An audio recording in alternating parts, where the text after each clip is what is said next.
Hello, welcome to this week's episode of The Academy. Today we're going to continue our look at Chapter 5 in Sun Tzu, Art of War. And here we're going to actually go through the next 4 sentences, 12 through 15. Let's go ahead and dive right in. Okay? The onset of troops is like the rush of a torrent, which will even roll stones along in its course. The quality of decision is the well-timed swoop of a falcon which enables it to strike and destroy its victim.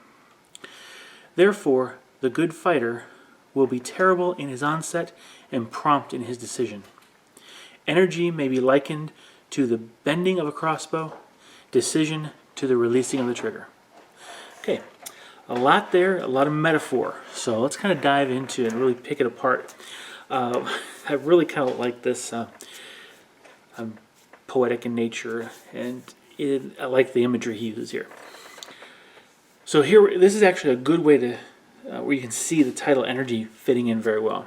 We're talking about the onset of troops in the first sentence is like the rush of a torrent, river, or a tsunami, if you will, which will even roll stones along its course. I don't know if you've ever actually seen a stream, when it's being flooded, where it's actually moving rocks. It's kind of impressive to watch.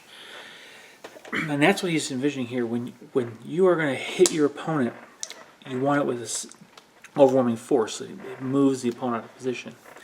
So you don't want to piecemeal your guys in. You don't want to be hesitant.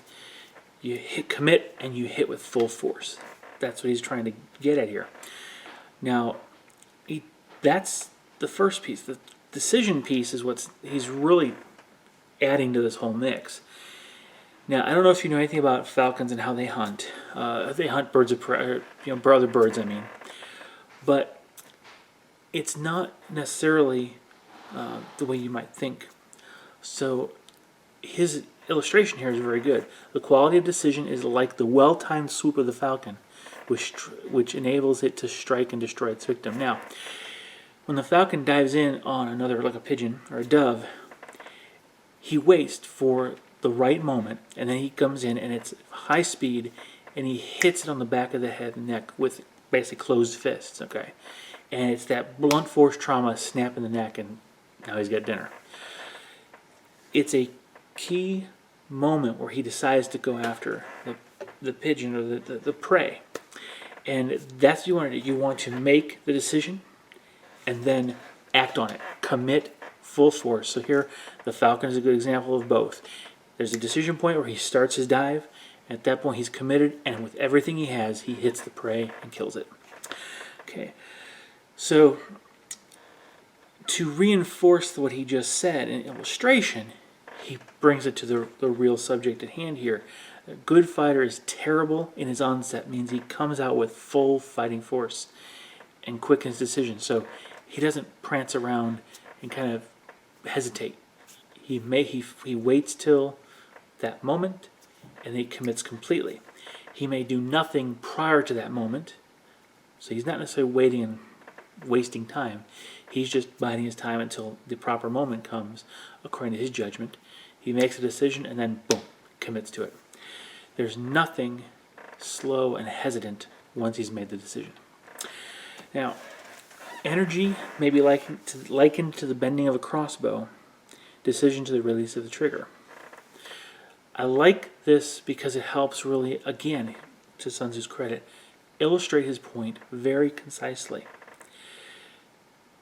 You spend your time pulling the bow back, whether it's archery with a regular bow or whether it's a crossbow. Chinese use crossbows. I prefer a bow. So you pull the bow back, you've got this force ready to be deployed. You don't slowly release. You release in a moment. With a crossbow, it's a trigger pull. With a bow, it's release of the fingers. All of the energy is immediately expended. And that's what he's trying to get to in this segment of the chapter. Now, it's kind of interesting because if you think about it, one of Clausewitz's points was very similar.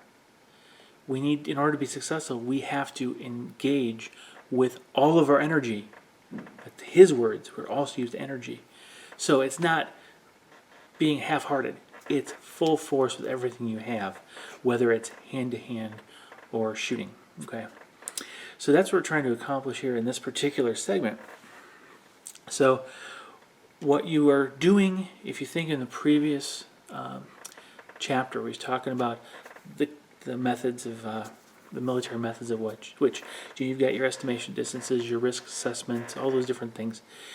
You are spending your time figuring all that out, making all of your plans, putting your troops in position, your forces arrayed in the proper position for whatever it is you're about to do. That is the energy stored up. Then you make that decision, whether it's in the game it's on turn 1, 2, 3, or whatever. Then you unleash everything in the coordinated, focused, planned attack. Okay. Now it doesn't mean the entire line erupts against everything in the opponent. It means every unit does its mission. It pursues its objective, but it does it with the utmost of its ability. Okay. So that's what we're covering here in these few sentences. So hope that kind of makes sense to you. If not, go ahead and ask questions below. Share, like, subscribe. Let me know what you think again. Please ask questions, and I'll probably do a follow-up if I do have enough questions. And I will see you in the next edition of the Academy. Bye-bye.